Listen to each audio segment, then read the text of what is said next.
मां शारदे को नमन। आज के बीएसटीसी बैच के समापन सत्र पर हमारे बीच मंच की शोभा बढ़ा रहे हमारे आज के मुख्य अतिथि श्री मनोज कुमार जी एसीटीओ साहब, आज के विशिष्ट अतिथि आरसीआई एजुकेशन ग्रुप के संस्थापक director Shri Vijay Kumar ji, senior SRG Shri Dharmendra Kumar Verma जी, पवन जी गुलोटिया जी, संजय राज जी, देशराज जी और मेरे सभी वरिष्ठ और कनिष्ठ साथी। मैं सुभाष चंद्र सैनी, वरिष्ठ अध्यापक, कार्यवाहक प्रिंसिपल, राजकीय उच्च माध्यमिक विद्यालय फतेहपुर मोटू। पिछले लगभग 1.5 महीने से आपके साथ जुड़ा और हम सबने आपके सपने में जो हमारी भूमिका थी उसका पूरी ईमानदारी के साथ निर्वहन करने का प्रयास किया। मेरे विद्वान साथियों ने आप सबके साथ अपने अपने विषय में आपको जो शिक्षण प्रशिक्षण का जो कार्य किया, जो अपना योगदान दिया, उसको भी मैं आज याद करता हूं। साथ में हमारे बीच जो आज जो मेहमान हैं, जिन्होंने अपने अमूल्य समय में से हमारे अनुरोध पर जो समय निकाला है और आप सभी को संबोधित करेंगे, एक के बाद एक आपको संबोधित करेंगे। तो इसी कड़ी में मैं सबसे पहले हमारे युवा शिक्षक साथी वांसु में हिस्ट्री विषय को आगे ले जाने वाले, बच्चों का मनोबल बढ़ाने वाले और बच्चों के साथ तारतम्य के साथ काम करने वाले हमारे साथी हैं श्री पवन कुमार गिरोटिया जी। इनको मैं मंच पे आमंत्रित करता हूं कि आप आए और हमारे बच्चों को आप आशीर्वाद स्वरूप आपका अनुभव साझा करें और इनको रास्ता दिखाएं। पवन जी। सबसे पहले मां शारदे को नमन और मंच पर आसीन आज के इस कार्यक्रम के शोभा बढ़ा रहे सभी विद्वान साथी और गुरुकुल क्लासेज के निदेशक और स्टाफ, प्यारे बच्चे। आज जैसे हमें समाचार मिला कि बच्चों को समापन कार्यक्रम में मार्गदर्शन के लिए आमंत्रित किया गया है, क्योंकि जो ऐसे कार्यक्रम होते हैं तो शिक्षक उसमें उपस्थित होना अपना खुद का ही यहाँ पे सौभाग्य समझते हैं। जैसे कि सर ने बताया कि आपने पिछले इस भयंकर गर्मी में बहुत ज़्यादा मेहनत की है, तो एक तो इस चीज़ से बिल्कुल ही निश्चित हो जाए कि परिणाम क्या होने वाला है। परिणाम बिल्कुल आपके अनुकूल होगा, क्योंकि आपने जो मेहनत की है उसका जो परिणाम है वो शानदार निकल के आएगा, इसमें कोई दो राय नहीं है।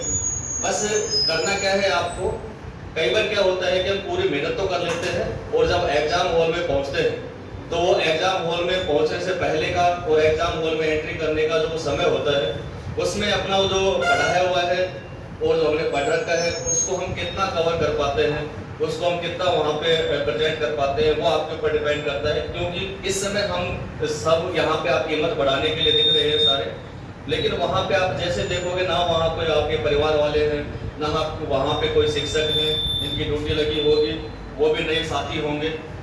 तो एक तो आपको वहाँ पे घबराना नहीं है बिल्कुल भी।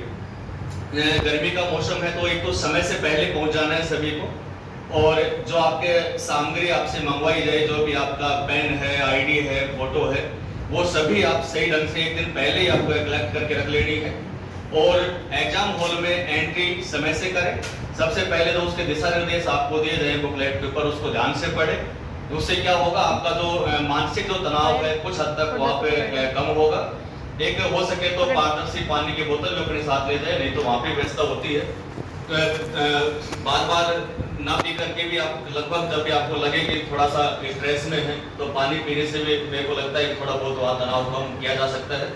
ये तो कुछ, क्योंकि आपका लगभग मैं समझ पा रहा हूँ वो कॉम्पिटिशन एग्जाम लगभग आपका पहला या दूसरा एग्जाम होगा ये, और इसके बाद तो फिर आपको अनुभव जो मिलेगा फिर आपको कहने की जरूरत नहीं पड़ेगी। आपका फर्स्ट टाइम है इसलिए आपको थोड़ा सा इतनी सारी बातें आपको बताई है, इसलिए आपने पहले भी एग्जाम दे रखे होंगे और इसमें भी आप एग्जाम देंगे, क्योंकि हर एग्जाम एक नया होता है। कई बार क्या होता है कि हर एग्जाम के लिए दिशा निर्देश कई बार चेंज हो जाते हैं और वो हमें वही जाके पता लगता है इसमें कितने ऑप्शन हमारे आने वाले हैं, कितने क्वेश्चन करने हैं, सारी चीजें। एक तो ये चीज है कि नेगेटिव मार्किंग इसमें है नहीं, सारी क्वेश्चन आपको करने हैं और जो आपने यहाँ पे जो पढ़ाई की है, आप ये निश्चित मानेंगे आपने बानसूर की जरा पर जिस कोचिंग में आपने पढ़ाई की है वो शानदार यहाँ का स्टाफ साथी हैं, बहुत अच्छा आपके कोर्स करवाया होगा। तो इसमें तो कोई दो राय नहीं है कि आपने अच्छे शिक्षकों से मार्गदर्शन प्राप्त हुआ है।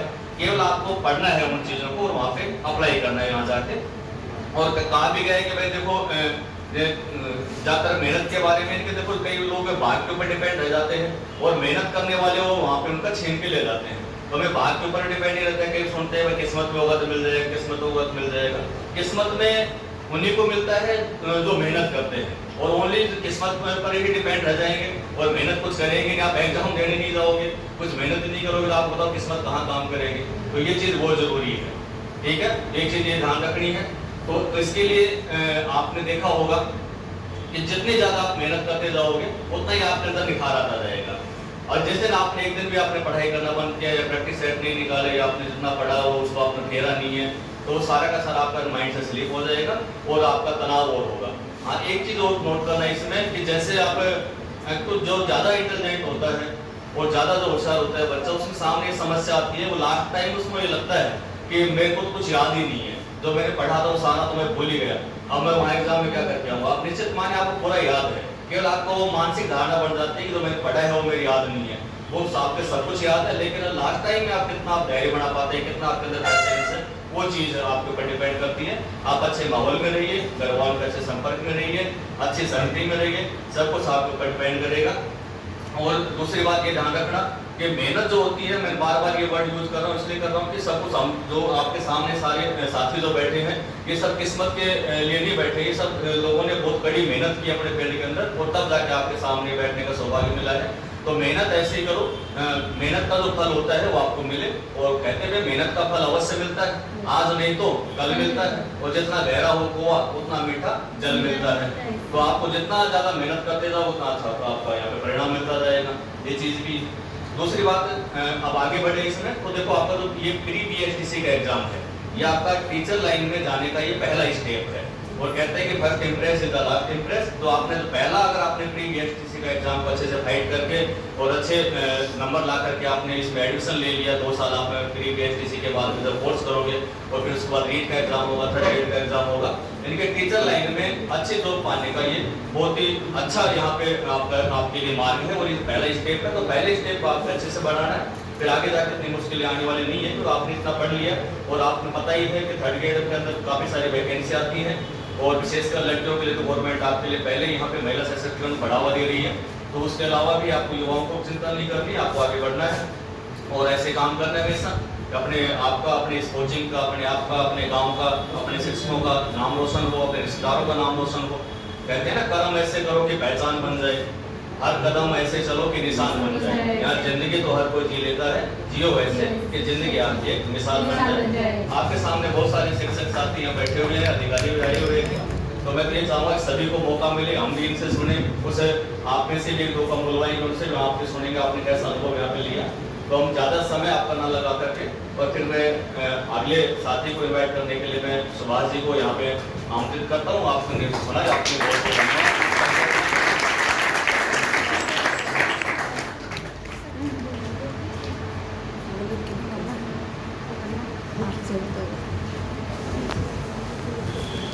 धन्यवाद पवन जी, आपने इन नन्हे मुन्ने प्यारे प्यारे बच्चों को जो भी विद्यालय से निकल के आए हैं,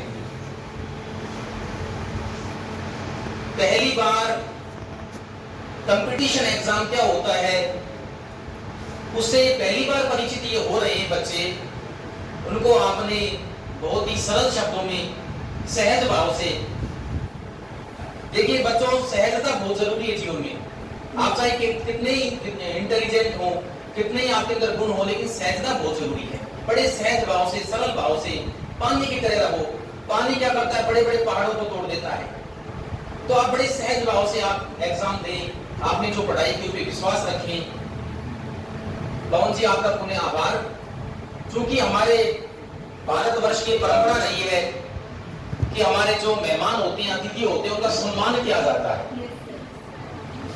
और चूंकि मैंने पवन जी को इसलिए उतारा था सबसे पहले कि देखो शिक्षक है ना, वो मंच को अगर आपके ऊपर खड़ा हो जाए तो ये भी एक सम्मान ही है। तो हमने पवन जी को सम्मान देकर इसकी शुरुआत की। अब विधिवत रूप से हमारी जो बेटी सकीना है, इसको मैं बुलाता हूं कि बेटी आ, और हमारे जो बीच हमारे अतिथि बैठे हैं इनका तिलक निकालकर, इनका भारतीय परंपरा के अनुसार तिलक निकालो और इनका सम्मान है। हम इस लायक हुए हैं कि आज हम इनका सम्मान कर रहे हैं, हमें बड़ा गर्व है, गौरव की अनुभूति हो रही है। हमारे बीच ये कितना अच्छा पल है। देखिए जीवन में ये जो मान सम्मान के पल होते हैं बहुत कम आते हैं, ये पल रोज नहीं आते हैं, ये कभी कभी ये सम्मान के पल आते हैं। और कभी कभी हमें उन महान लोगों से मिलने का मौका मिलता है। और एक बात ध्यान रखना प्यारे बच्चों, जीवन में जब भी कभी आपको कोई विद्वान आदमी मिले, ज्ञानी आदमी मिले, भद्र पुरुष मिले, चाहे महिला हो चाहे पुरुष हो, आप उससे जुड़ जाना हो, उसमें जो जो गुण सीख लेना उनको छोड़ना मत, क्योंकि बूंद बूंद से घड़ा भरता है। और आज हमारे बीच तो इतनी बड़ी बड़ी हस्तियां बैठी हैं, ये इसीलिए इस मंच की शोभा बढ़ा रही है। यहाँ पर कोई बहुत बड़ा धन्ना सेठ नहीं बैठा है। आप देख लीजिए कि कोई बहुत बड़ा प्रॉपर्टी डीलर बैठा हो, कोई बहुत बड़ा कोई सेठ बैठा हो। हमारे बीच शिक्षा विभाग के सेठ बैठे हैं, माँ भारती, माँ सरस्वती के ऐसे लाल बैठे हैं जो हमें सूरज की तरह रास्ता दिखाते हैं। तो इनका सम्मान करके हम बड़े गौरव की अनुभूति कर रहे हैं। अब इसी मान सम्मान की जो बेला है, इसको मैं आगे बढ़ाते हुए हमारी संस्था के जो संस्था प्रधान हैं श्री राजपाल जी, इनको मैं आमंत्रित करता हूं कि आप श्री मनोज कुमार जी एसीटीओ साहब का स्वागत करें, इनका मान बढ़ाएं माला पहनाकर। श्री राजपाल जी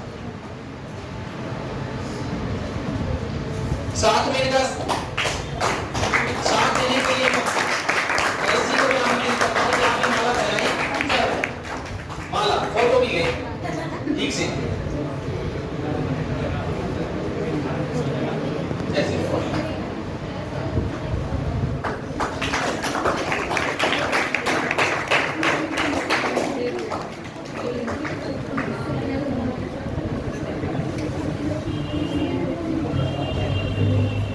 अब सम्मान की इस बेला को आगे बढ़ाते हुए मैं शुभ माला पहनाकर आरसीए एजुकेशन ग्रुप के जो डायरेक्टर साहब हैं विजय जी का स्वागत करता हूं, सम्मान करता हूं। विजय जी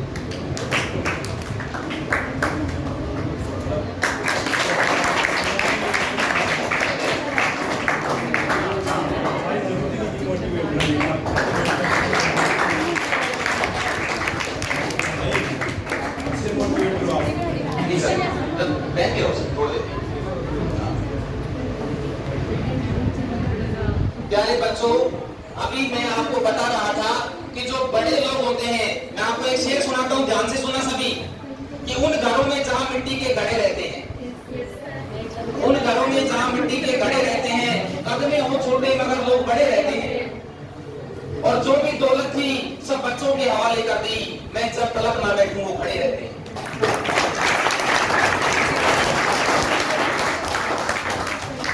तो सर आपने हमें इस लायक समझा, इसके लिए हम आपका दिल से आभार, हृदय की गहराइयों से आपका सम्मान करते हैं। लेकिन जब एक फूल से दूसरा फूल जुड़ता है तो माला बनती है, और मैं निश्चित रूप से कह सकता हूं कि माला का सम्मान हमेशा फूल से ज्यादा होता है। तो आपकी जो भूमिका है यहाँ पर वो बहुत महत्वपूर्ण है। आप उस माला के सबसे खूबसूरत फूल हैं जिसने आज इस मंच की शोभा बढ़ाई है, और हमारे बच्चों को आप मोटिवेट कर रहे हैं। मान सम्मान की इस बेला के बाद मैं प्यारे बच्चों आपके बीच हमारे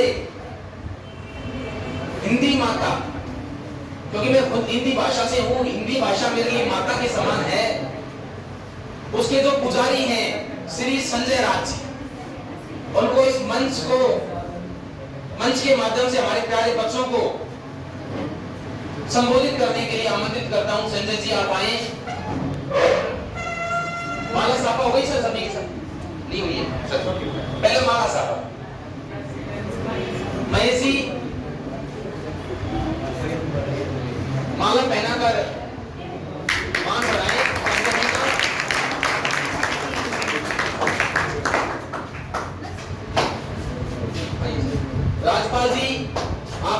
माला पहनाएं धर्मेंद्र जी को, पवन जी को, सर को।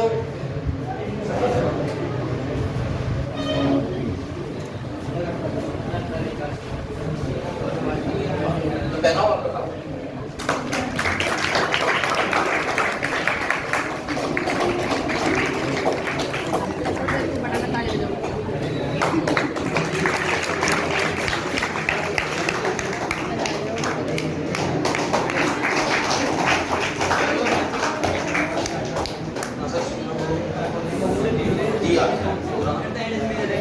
जयराम जी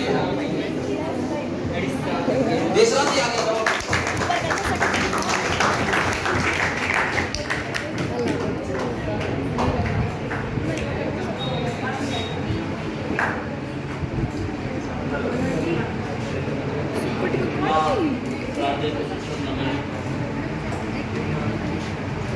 आज के इस मोटिवेशन समारोह में उपस्थित हमारे RS अधिकारी मनोज जी सर, राजस्थान को और विशेषकर बानसूर में एजुकेशन जगत में एजुकेशन हब बनाने में जिनका सर्वोपरि स्थान है, बड़े भाई विजय जी, भाई धर्मेंद्र जी, पवन जी, राजपाल जी, स्टाफ साथी और प्यारे बच्चों, ये जीवन का एक ऐसा पड़ाव है जहां पर आप आज बैठे हो, कुछ समय पहले हम बैठे हो। अब के बाद जीवन के बारे में आपको कुछ सोचने के लिए, समझने के लिए हर रात हर दिन कुछ ना कुछ सोचना पड़ेगा। सपने आपके बदलेंगे, कुछ अपने आप के बदलेंगे, कुछ साथी होंगे, कुछ दुश्मन होंगे, और एक ऐसे रास्ते का हमें चयन करना है जहां से हमें सिर्फ सक्सेस नजर आए, सिर्फ सफलता नजर आए। अच्छा मन संचालन कर रहे हैं सुभाष जी, मैं तो आपको शुभकामनाएं दे रहा हूँ। बहुत शानदार बोल रहे हैं आप, बहुत शानदार संचालन कर रहे हैं, हर बच्चे का मोटिवेशन कर रहे हैं। देखो हरिवंश राय बच्चन जी ने कहा था कि वह पथ क्या पथिक कुशलता क्या, जिस पथ पर बिखरे सूल ना हो। वह पथ क्या पथिक कुशलता क्या, जिस पथ पर बिखरे सूल ना हो, और नाविक की धैर्य परीक्षा क्या, जब धाराएं प्रतिकूल ना हो। अब आपके सामने जीवन की कुछ ऐसे बार बार फैल होना, कोई मुझसे सीखे। 2010 में भी जब पहली बार जब हमने सेकंड ईयर का अटेम्प्ट दिया, मैं फेल हुआ। उसके बाद लगभग 7 साल लगातार फेल होता रहा, लेकिन निराश नहीं हुए।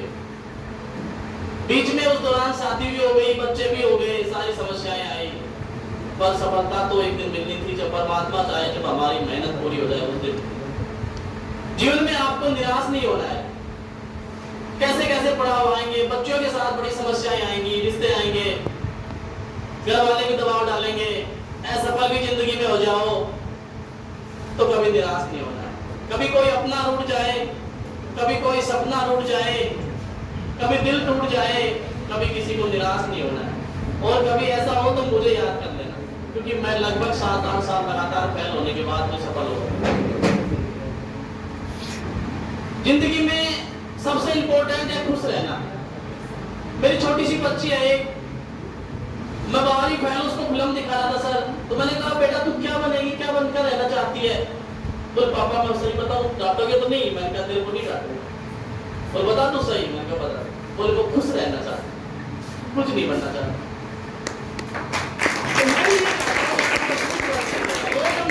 आज IAS, IPS, DGP सुसाइड कर लिया, खत्म हो गए। क्या नहीं है जीवन में उनके पास में? गाड़ी है, घोड़े हैं, धन है, दौलत है, महल है, नाम है, शोहरत है, सब है, लेकिन वो खुश नहीं है।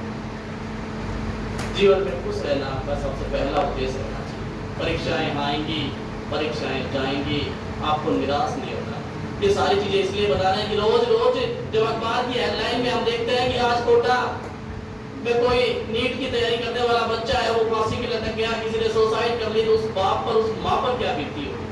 आप असफल होकर के अगर घर पर जाते हो और माँ के पांव छूते हो तो माँ आपको माफ कर सकती है, लेकिन अगर जिंदगी में कोई ऐसा फैसला कर लो जो माँ बाप कभी आपको नजर, माँ बाप को आप कभी नजर ही नहीं आओ, उसके बाद फिर आपको माफी ना तो यहाँ पर जमीन पर मिलेगी और ना ही आसमान में बैठा हो शोहरत का शिकारी कोई आपको देने वाला है। इसलिए आपका पहला उद्देश्य क्या रहना चाहिए? खुश रहना। आपको किस चीज में खुशी मिलती है? ये आपका उद्देश्य है। एग्जाम देने के लिए जाओ, एग्जाम कैसे देना है सब लोग बताएंगे, सारी बातें होंगी।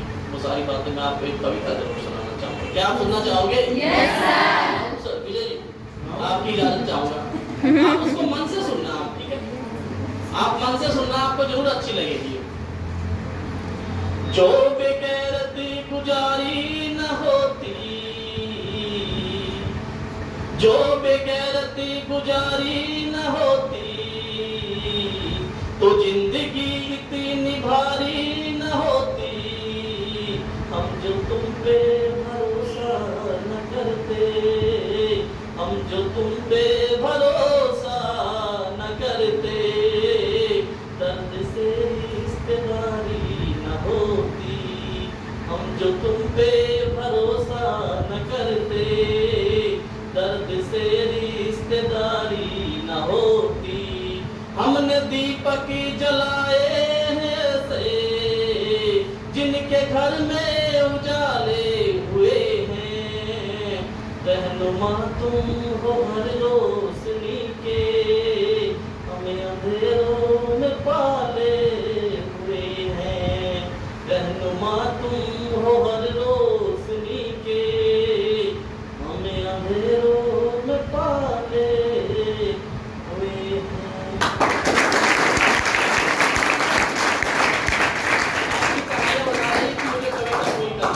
चाहिए।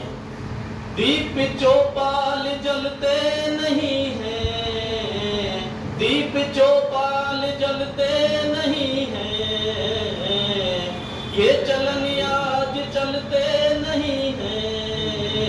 हादसों से परेशान होकर लोग घर से निकलते नहीं हैं। हादसों से परेशान होकर लोग घर से निकलते नहीं है। जिंदगी का उसूल क्या है, कैसे लोग मिलेंगे आपको वो बताना चाहूंगा कि दर्द देकर दुलारे गए हैं, दर्द देकर दुलारे गए हैं, जिंदगी देकर के मारे गए हैं। जब किनारा था कुछ ही कदम पे, जब किनारा था कुछ ही कदम पे, कश्तियों से उतारे गए हैं। जब किनारा था कुछ ही कदम पे, कश्तियों से उतारे गए हैं। जिनके तन को समाधान समझा, जिनके तन को समाधान समझा, वो खुद ताबीज बांधे हुए हैं। रहनुमा तुम हो हर रोशनी के, हमें अंधेरों के पाले हुए हैं। रहनुमा तुम हो हर रोशनी के, हमें अंधेरों के पाले हुए हैं।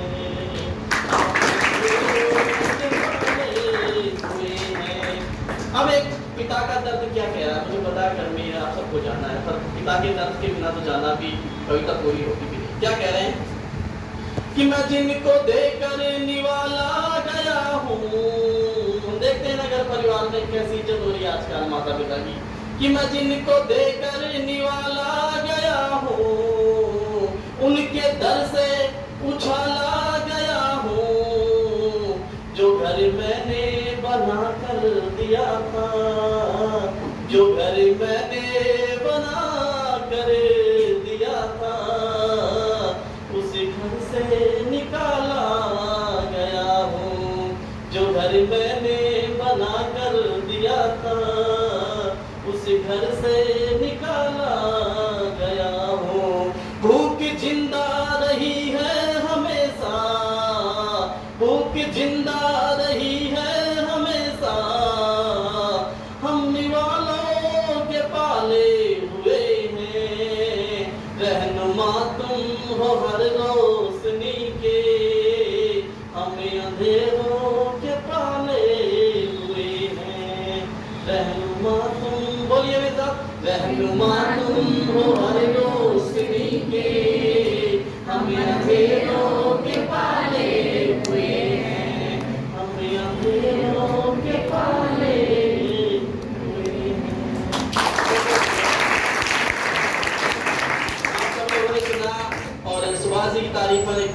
बस मैं इतना कहना चाहूंगा कि कोई भी सब्जेक्ट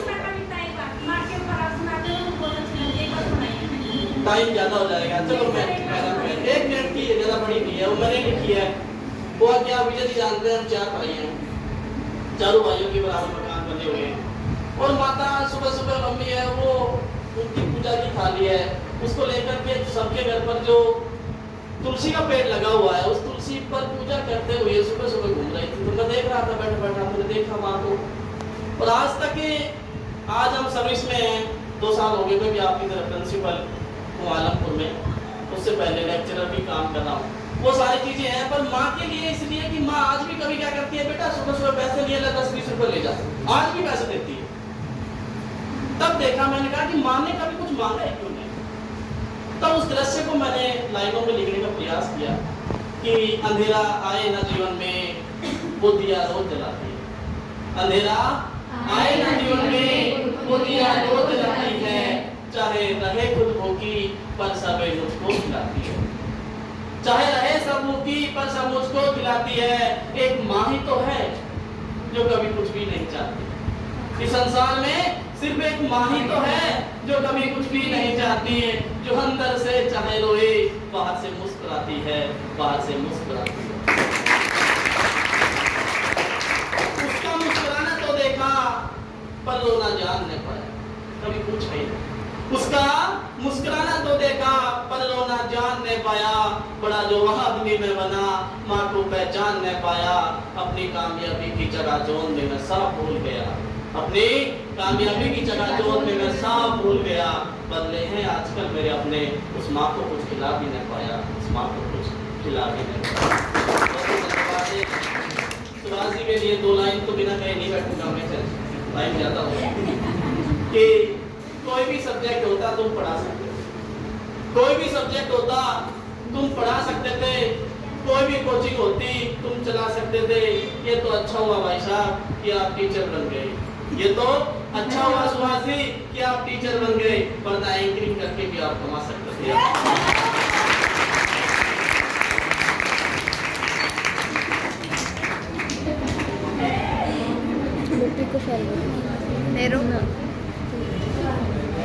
छेड़ रही थी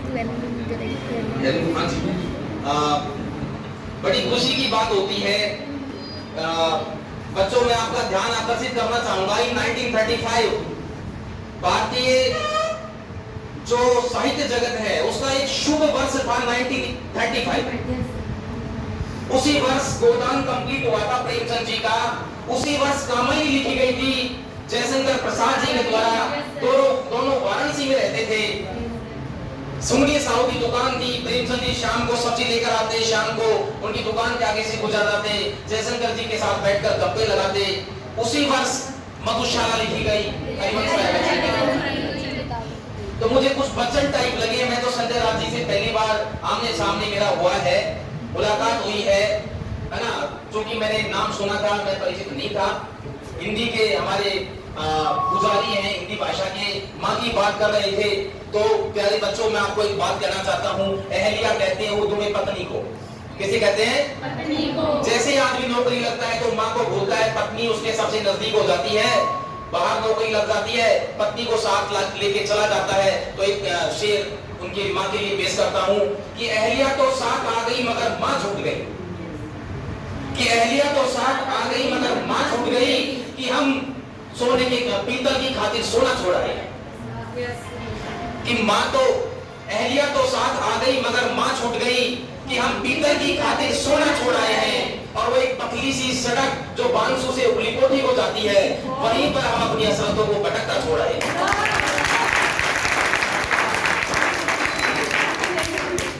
और ये खुदगर्जी का जज्बा हमें आज तक रुलाता है। ये खुदगर्जी का जज्बा हमें आज तक रुलाता है कि हम बेटे तो ले आए मगर भतीजे छोड़ आए। तो ये हमारी जिम्मेदारी बनती है, सामाजिक जिम्मेदारी बनती है कि भतीजों का भी ध्यान रखें, पास पड़ोस के जो हमारे बेटे बेटियां उनका भी ध्यान रखें, और समाज का पूरे परिदृश्य का हमारा हम ध्यान रखें। ये हमारी जिम्मेदारी बनती है। और माँ के लिए कहता हूँ कि बुलंदियों का ऊंचे से ऊंचा मुकाम छुआ, बुलंदियों का ऊंचे से ऊंचा मुकाम छुआ, और उठाया माँ ने गोद में तब आसमान छुआ। तो मैं इस कड़ी को आगे बढ़ाते हुए हमारे बीच देखिए प्यारे बच्चों, 2012 में मैं सेकंड ग्रेड वरिष्ठ अध्यापक के पद पे लगा और भगवान की इच्छा थी कि 2019 में मुझे टीचर ट्रेनर बनने का मौका मिला बांसुर ब्लॉक से। फिर बाद में मैंने एसआरजी का भी काम किया जिला स्तर पे, राज्य स्तर पे। लेकिन इस दौरान मैं भाग्य से ईश्वर ने मेरा साथ दिया और जिंदगी कैसे जी जाती है मुझे मेरे जीवन का कृष्ण मिला। अगर कोई आदमी कहे कि आप जिंदगी कैसे जीना चाहते हैं, आपका सुख दुख का साथी कौन हो जो आपको रास्ता दिखाए, राहें दिखाए, तो वो व्यक्ति हमारे बीच में हमारी शोभा बढ़ा रहा है, श्री धर्मेंद्र कुमार वर्मा जी। मैं आपको बुलाता हूं, शोभा बढ़ाएं, हमारे बच्चों का मार्गदर्शन करें और मेरे भी आदर्श हैं, मैं इनसे बहुत प्रभावित हूं। उनका जीवन दर्शन का ही मैं अनुकरण कर रहा हूं। धर्मेंद्र कुमार वर्मा जी मेरे गुरुजी भी रहे हैं, मैं इनका सम्मान करता हूं। आप मंच की शोभा बढ़ाएं। धर्मेंद्र जी।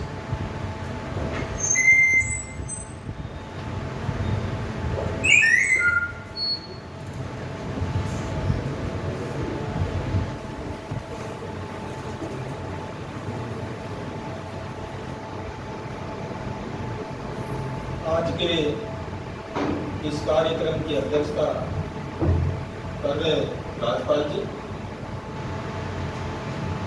मुख्य अतिथि मेरे छोटे भाई मनोज जी, एसीडीओ साहब, और हमारे बांसुर की एजुकेशन हस्ती आशियाई एजुकेशन ग्रुप के डायरेक्टर श्री विजय कुमार जी, हमारे साथी मंच पर विराजमान सभी विद्वानगण और समस्त यहाँ पर कार्यरत स्टाफ साथीगण और मेरे युवा साथियों, बड़ा सौभाग्य आज हमें प्राप्त हुआ कि इतनी बड़ी तादाद में आप जैसे युवा साथियों से हम रूबरू हो रहे हैं। रूबरू तो हमें होना ही था। आप जैसे जिस क्षेत्र को आपने चुना है, हो सकता है कि किसी की पोस्टिंग बांसुर में होती तो रूबरू होते, लेकिन क्योंकि ये कंपटीशन है, निर्धारित सीटें होती हैं और सबके अपने अपने सपने होते हैं, लेकिन उन सपनों को पूरा करने के लिए कुछ भाग्य कह दीजिए और कुछ अपनी मेहनत कह दीजिए, ये सारी चीज़ें इसमें शामिल हैं। सबसे पहले तो मैं ये ईश्वर से मनोकामना करूंगा, प्रार्थना करूंगा कि आप सभी स्वस्थ रहें। क्या आप सब स्वस्थ हैं? हमने बुजुर्गों से सुना है कि सबसे यानी कि पहला सुख निरोगी है, तो हमें निरोगी रहना बहुत जरूरी है। किसी लक्ष्य की प्राप्ति के लिए निरोगी रहना बहुत जरूरी है। अगर हम स्वस्थ ही नहीं है तो हमें उन सब चीज़ों में पीछे पिछड़ जाएंगे, रह जाएंगे। तो अपने स्वास्थ्य का ख्याल रखें और हम अपना जो लक्ष्य है उसमें निरंतर लगे रहें। क्योंकि मैं एक गणित का शिक्षक हूँ, मेरी रुचि शुरू से गणित में रही है। मेरे पास ज़्यादा शब्द नहीं है हिंदी वालों की तरह, लेकिन फिर भी मैं काफ़ी प्रयास करता हूँ। हाँ, ये है कि गणित के क्षेत्र में मैंने बहुत सारे काम किए हैं। क्या आपने गणित में कोई कविता सुनी है? क्या गणित में कोई दोहे सुने हैं? कोई हास्य कविता सुनी है? वो मेरे पास सब है। चलिए आगे चलते हैं अपन।